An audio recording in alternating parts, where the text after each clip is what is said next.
Welcome to More Than a Conversation, the podcast where we meet and have discussions with some of the most interesting people and innovative leaders in their fields from all walks of life. We will be discussing everything from politics to theology to religion to philosophy to life. Every once in a while, I may just be on here talking about whatever's in the news and whatever I think will be of interest to you. This is your host, Patrick Conley, and I hope that today will be more than a conversation for you.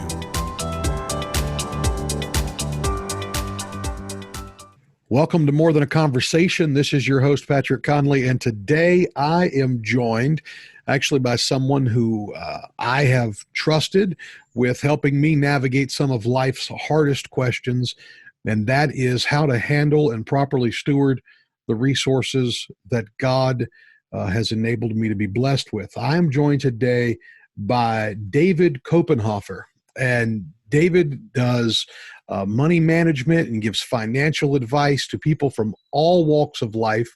And actually, I connected with him through Dave Ramsey's recommended providers. And that's how I came across David. And he has become a friend of my family's, as well as a person who has been a confidant for us in regards to these issues. And we all know that scripturally, it's important that we handle our finances well. It's important that we handle our resources well. In fact, in the New Testament, you'll find that Jesus spoke about money as much, if not more, than any other topic that he spoke about, because how you handle your money is indicative of how you handle your life. It's indicative of your priorities, indicative of so many other things. And so today I am happy to be joined again by David Koppenhofer.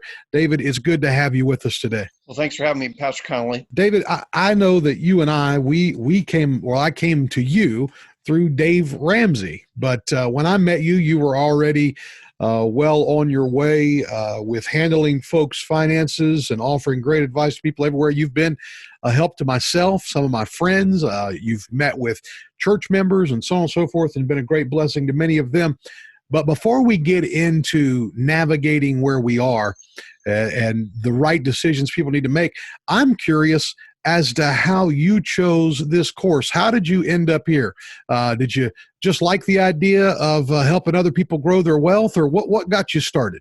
Sure. So, Pastor Connolly, I've been following Dave Ramsey for 25 years, and I told my wife, and this has been 8 years ago, told her I'd like to become a financial planner and use the Dave Ramsey principles because they have worked for us in the last 25 years. I've only been married 22, so my wife married into it, but I did let her know before she accepted my proposal that we were going to do Dave Ramsey.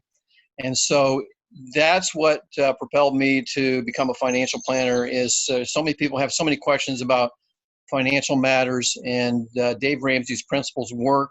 They're solid principles, and they're easy to understand, hard to do, but that's how I became a financial planner, through listening to Dave Ramsey and following his principles. And so you mentioned that when you got married, you told your wife right from the beginning, hey, we're going to follow this Dave Ramsey way of handling money. Obviously, she said yes. So tell me a little bit about that, and tell me about the concept of prioritizing the way you handle finances, because you talk about it from the beginning of marriage. It's something that mattered right there. How important to our lives as a whole is building upon solid financial principles? So it's critical, Pastor Connolly. It affects, like you said, so many parts of our lives. It affects our marriage. It's the number one reason for divorce. So that's a very good reason to make sure that you handle your money appropriately. Two, God, as we both know, blesses us. Now, it's not in the Bible. At least I haven't found it yet. Now, you may see something in the Bible, but he blesses us when he sees we take care of the money, because really all of our possessions, any earnings we have, is God's, and all he's doing is asking us to manage it properly. So he will, I can tell you story after story, both in my family as well as my clients, how much that has been part of their financial journey, that they've seen God bless them with more money when he sees us doing the right things with our money to begin with. It also affects our health. If you aren't managing your money, there's usually stress involved. And so health issues become part of life if you don't handle your money right. And then it seems like when we have money, we seem to make better decisions with our money. And when we don't have money, it seems like we make not terrible decisions, but not really good decisions with our money if we don't have the money. You talked about marriage and how that money actually is one of the biggest factors in divorce. How do finances force these issues in relationships? So usually it's one of two reasons. One, because both spouses aren't on the same page with money, or there's no communication about money. It's just that we bring the paycheck in and then we pay our bills and then we go back to work and do it over and over and over again, versus having a plan with our money when we receive that paycheck and make sure it goes where we want it to go and that we're reaching our goals in life, whether that be retirement, saving for a home, getting emergency fund put together, paying off our home, those type of things. So when a couple decides that they're going to get married, at what point do they need to have the money conversation? I would say before you get married. It's really important to make sure you're on the same page before you get married, because if you're not, then it's going to be difficult to be on the same page after you're married. So you just got to make sure you both align with what your philosophies about money are and that you'll be on the same page with how that money is being spent. So if a couple is married and somebody is listening to the podcast and they go, man, Pastor Conley, I hear what you've said in the pulpit about, biblical principles. I'm listening to what David is telling us today, and I want to do this, but I'm not convinced my spouse is on board. What kind of advice would you give them? Sure. So that's a great question, and that's definitely what a lot of couples experience. One spouse wants to make changes in how they're handling their money, and the other spouse doesn't see that. So you really have to talk about what's the big picture of why you'd want to do that. In other words, not, hey, we want to just be better with our money, but what are the goals in life that we want to accomplish? And if you put it in the terms of what that will benefit, i.e., we want to be able to take our grandchildren to Disney World, or just take our grandchildren just on a beach trip, or whatever the case may be. We want to, as a couple, we would like to travel outside the U.S., some international travel. But mainly is that you just talk about what you want to get accomplished, so that way when you're at the end of the road with your financial journey, you can't look back and say, boy, I didn't accomplish everything I wanted to do with my financial journey, which is, basically, and then also help people along the way. Because at the end of the day, we're put on the earth for other people, not for our benefit. And there's not a better gift that you can give that we get the most joy out of, at least my wife and I do and my clients do, is when we are able to help someone in need when there's a financial need, and you don't even have to think twice about meeting that need. So when you look at someone and they say, hey, we want to get started on this journey, it sounds like what you're saying is look at your goals. And then once you figure out what your goals are, from that point, it's time to put a plan in place to get you to those goals. Is that what I'm hearing? That's correct. And to your point is you got to make sure the other spouse has the same goals. So if not, find out what their goals are and then use that in terms of, hey, we have to get our financial things in order and for us to reach the goals you have as well. Now, to the person that's listening to the podcast and they say, hey, I like the idea, but I maybe not yet. Down the road, I want to get started on this journey. When is the best time for a person? You are the professional. I know I have my opinion, but I'm going to defer to the professional. When is the best time to start making tangible, real decisions about money? I always say is that no better time than right now to make those decisions, because every day that you wait, that just puts you farther behind in reaching your goals. For the young person, I want to talk about this too. I was having a conversation the other day with my nephews, and they are hitting that point, 18, 19 years old. And I was trying to explain to them how much wealth they could build and how many resources they could have and how different their life at 50 and 60 could be if they would just make some proper decisions in their 20s. Can you talk to us about the value of that first decade of earning and what a person can be doing at that point? Yes, so that is so correct, Pastor Conley. The power of having time on your hands, and they call it the power of compound interest, which is for free.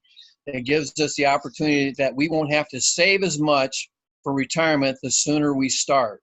So all the more reason to start early, but then not all that money that if you started late, then you can use that money for your other goals and not have to put the majority of your paycheck towards retirement if you wait later on in your life. And so when we talk about the power of compound interest, literally what you're saying is a person that starts early enough, the person who starts earlier, they can never be caught, if you will, by the person who starts later in life and starts making contributions.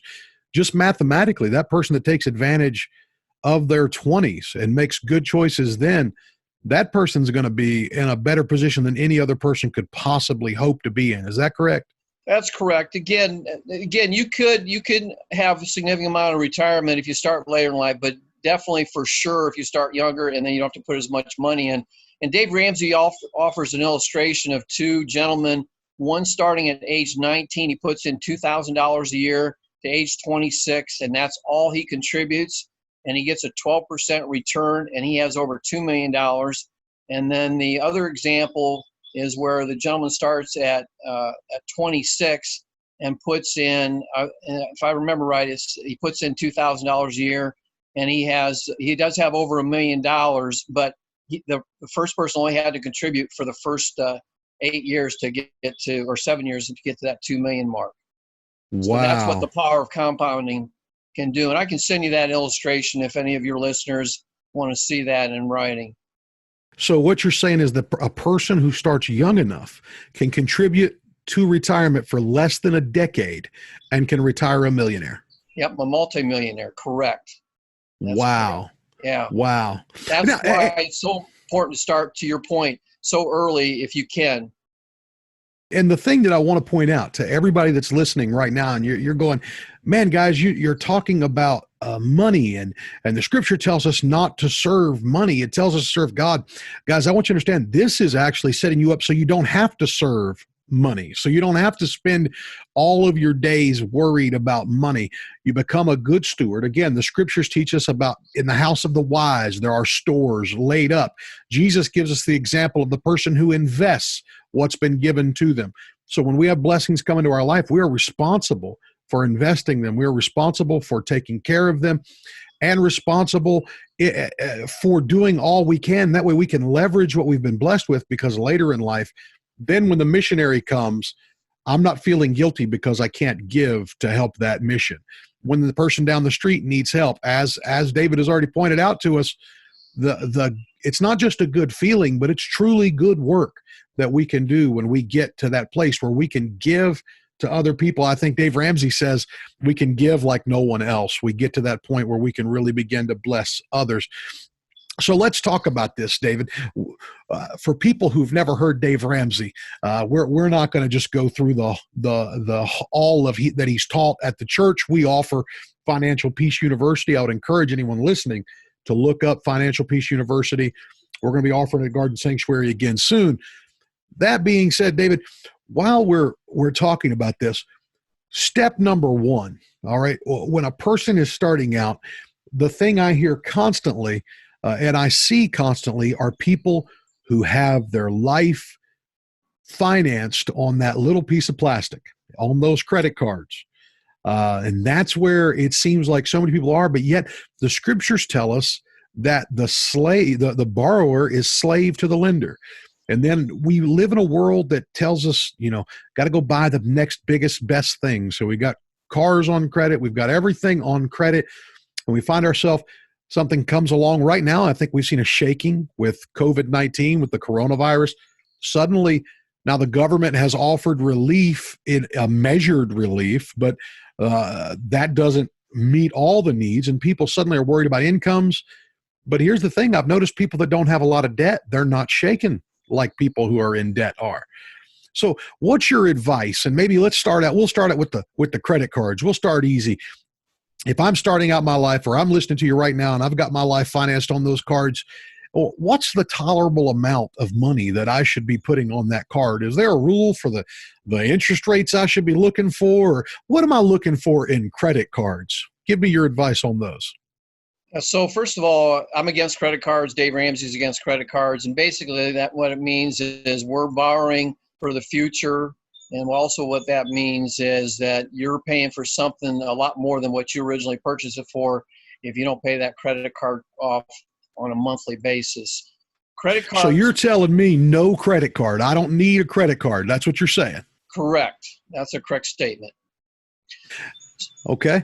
Expound on that a little bit. Tell me about why I need to get rid of those. Okay. So what happens when you're using credit cards, it means we're spending money we don't have normally. Now, that doesn't mean that you may not put your groceries on a credit card and you're going to pay that off on a monthly basis.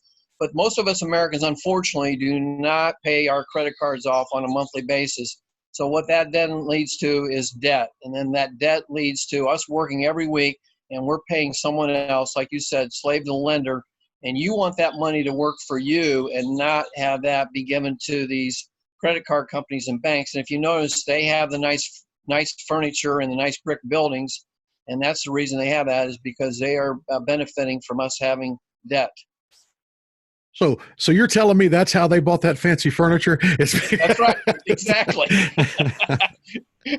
A person says, all right, I want to get out of debt. I want to get loose from that bondage. If you're trying to tell them where to begin, where do you tell them to start? What's the first thing that the person listening needs to do? So the first thing you need to do is at least get $1,000 in an emergency fund. And that reason for that is we're going to try to get out of debt, but we also know life throws curveballs at us, and we want to make sure that we don't add to the debt while we're going through getting out of debt. So you want to have $1,000 emergency fund. The second thing then you want to do is you want to list your debts smallest to largest, not based upon interest rates.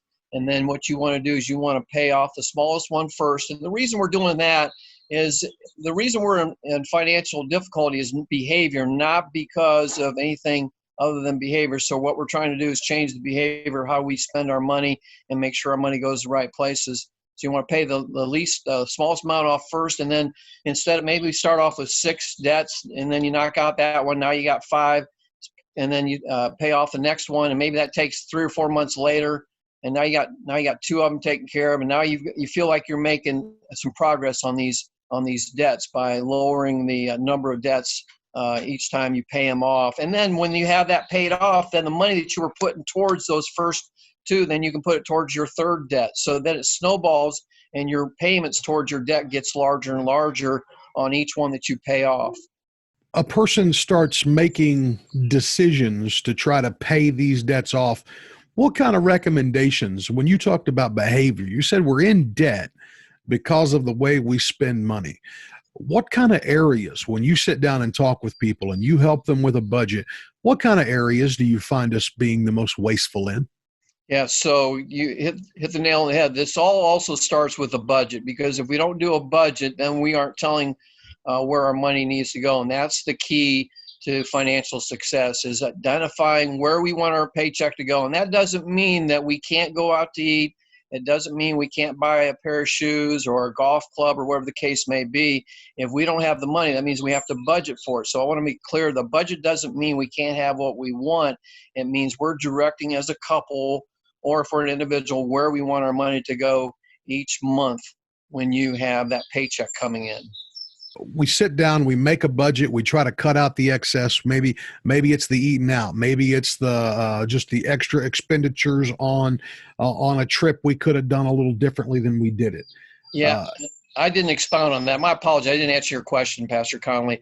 So you're exactly right. So then you look through your budget and determine what are the things that you're willing to sacrifice in order to get out of debt. And you mentioned a couple of them. Dining is one. That's a big expense that you see in most budgets. And then you see also these cell phone bills are huge as far as the amount we're paying on a yearly basis. The same way with TV.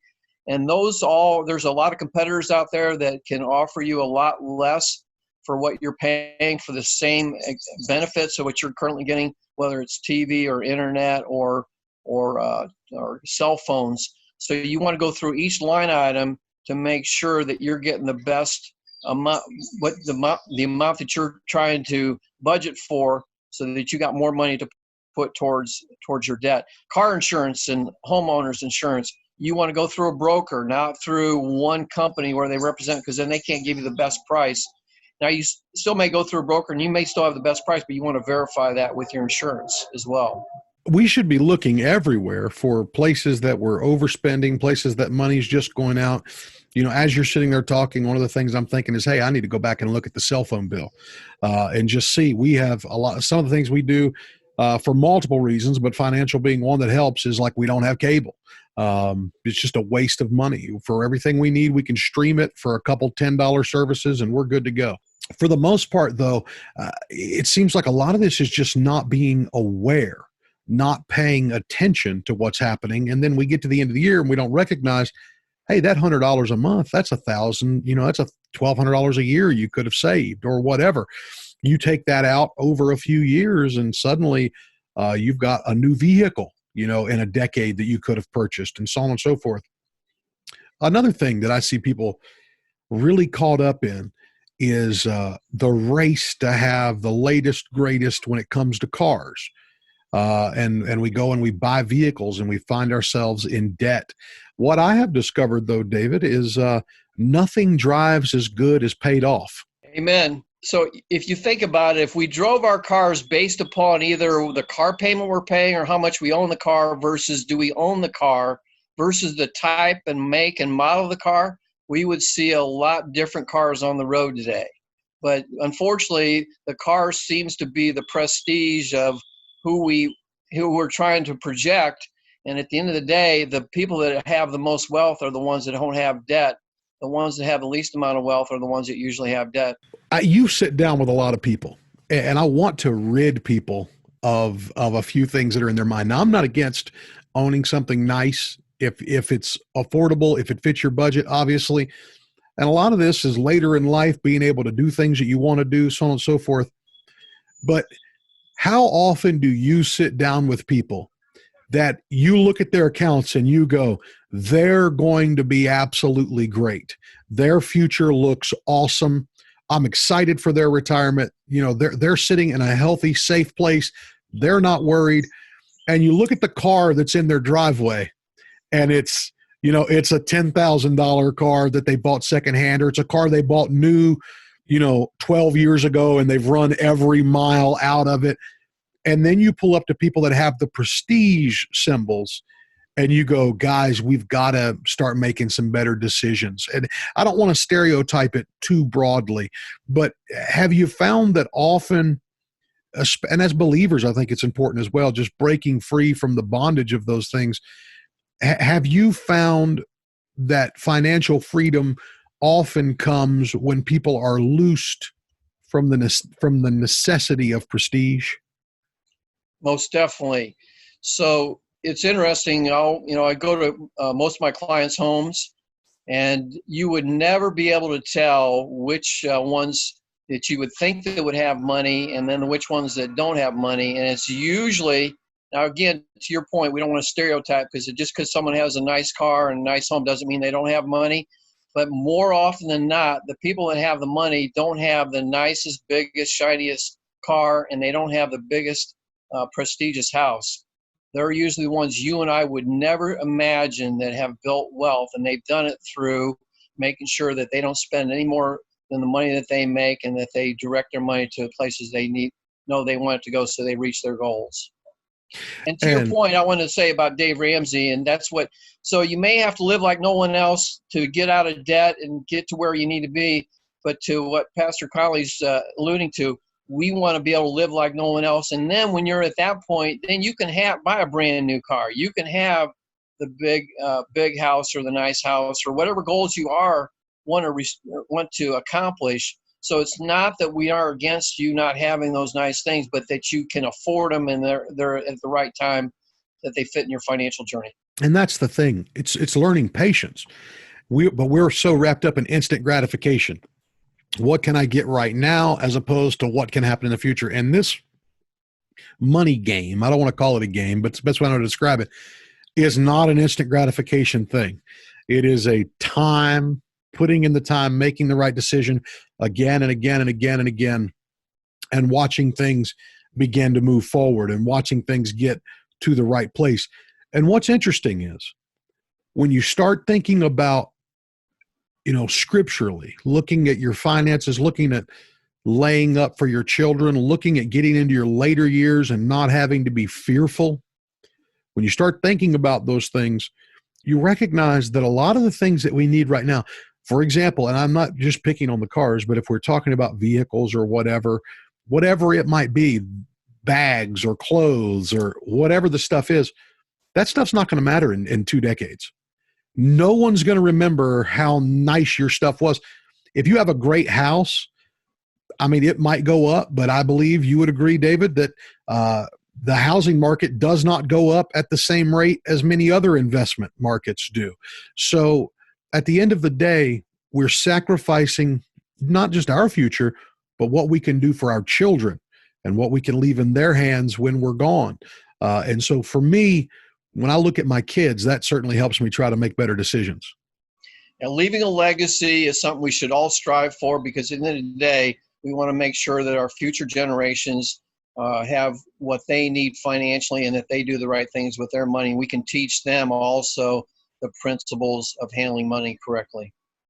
David, I've got to ask you this one, because whenever people hear that I've got a financial guy on and all the stuff that's happening in the world around us, I want to veer off of the investment side. And I just want to ask, right now, I am every day being inundated by people who want everything from a theological opinion to just a political opinion. Oh no, we're out of cash. We're headed for a cashless society, all those things. What is a guy that's dealing with money? What are your thoughts on that? I know it's not part of our typical conversation, but with just cash shortages and all that stuff, are we kind of overblowing this? Is it overhyped, or is it something we should really be concerned about? So, anything's possible. So I don't want to discount anything that your listeners have heard. But at the same time, if you just look at the last 70 years, I know this pandemic is something we've never experienced before. But there's a lot of things in life we've experienced before. But then the economy and the stock market and even real estate over the last 70 years on the stock market, and even longer in real estate, has always produced results. And the average of the stock market over the last 70 years, 2 years are down, 8 years are up. And if you believe that McDonald's and IBM and Google will be in business after we get through this pandemic, then you should consider investing your money in mutual funds within your 401k or outside your 401k. That actually does lead into where we're going. Where do you suggest people putting their money right now? If you are investing, if you're going to invest, so you've told us we need to get out of debt, we got to pay things off, and then we get to the point that we start investing. Where do people need to be putting their money? Do they need to be going and buying gold? Do they need to be buying Bitcoin? Where do they need to be? Well, just talk about Bitcoin. As a financial planner, and what I recommend to my clients if I'm in their shoes, I wouldn't invest in anything that doesn't have a 10-year track record. So Bitcoin would be part of that. Gold in general is usually bought either out of fear or greed. And if you look at the gold, usually it's up when the market's down. And so gold is usually up twice out of every 10 years on average. Now, I'm not saying that you don't have that gold up more than twice every 10 years, but it seems like in general it reflects the opposite of whatever the stock markets do. If the stock market's good, gold prices are down. If the stock market's bad, gold is up. I recommend mutual funds, and the reason for that is you're diversifying over more than one individual stock, and then you're also diversifying over different sectors. So like your 401k, they offer mutual funds in that, and would highly recommend that you put at least a match into your 401k. And then if you are planning on contributing more than that, then you want to open up a personal Roth, because of the fact that you can actually get a better return with the 8,000 mutual funds versus the 15 to 20 that usually are within a 401k or a 403b retirement plan within the company. David, I don't want to take too much of your time. You got lots of clients to meet. You got lots of things to do. I do want to ask you this. For the people that are listening, What is it that you can offer them? How can you help the individual listener? So I can help the individual listener, whether it's budgeting, whether it's saving for an emergency fund, whether it's paying off debt, whether it's saving for retirement, saving for college. If you want to and I don't do the will, but we talk about all the things that your listeners would encounter in their financial journey, such as a legacy file. So if something happens to us, we have a place where our executor can easily find everything and be able to settle our estate. We've heard so many stories from children mainly where it's taken forever to settle their parents' estate because the parents, and nothing against them, because we weren't taught that we need to have a legacy file in place so we know where everything's at. Help with things, make sure you have disability insurance, make sure you're not getting a large tax refund. If you are, we can use that money each month to reach our goals immediately versus waiting 14 months to get that money that really wasn't the federal government's in the first place. And they don't even send us a Christmas card to say thank you for giving us that money to use all that time. How can folks get a hold of you, David? And I'll just say this before you give your information. I personally do recommend David. He has worked with many of my friends, and everyone I've heard him talk to, or I say many, he's worked with church folks. He's met with them. He's actually come out when we did Financial Peace. Some of my closest friends invest with his guidance, and he's been a blessing to my family and been a blessing to them. And furthermore, he will sit down with you and he will have an opening conversation to get you on track. You don't have to be afraid of what the future looks like. And the best time to have called Dave was about 2 years ago. But since you can't go back and do that, the best time is right now. And so I can personally recommend him. I know he will be great for you. David, how can people get a hold of you? So you can call my cell phone at 704-302-6266. You can also text me if you want to reach out to me via text. If you do want to email, I'm glad to give that to you. Now, I got a long last name, as Pastor Connolly has shared with you. It's David, D-A-V-I-D, Koppenhofer, K-O, P as in Paul, P as in Paul, E-N-H-O, F as in friend, E-R, at Raymond, R-A-Y-M-O-N-D, James, James.com. And I will be fair about last names. I have been dealing with David for years, and I probably misspell his last name every time I send him something. So that's probably the case. That being said, guys, reach out to him. This podcast is a little shorter than a lot of them have been, but I wanted to get some of that information in your hands and give you an opportunity to be able to hear kind of a rundown overall of the Dave Ramsey principles, as well as what David Koppenhofer can offer you. He also, he's got some great stuff. David, your emails that you send out some great emails. I gleaned some great information from that. So I appreciate that. Guys, reach out to him and let him know that you heard him here on More Than a Conversation, and sit down with him, meet with him. And I will give you this as an example. When I met with him, my wife and we met with David. We were not prepared at that point to do something, but I was able to reach out 6 months later, a year later, and say, hey, now it's time for us to start that plan you talked about.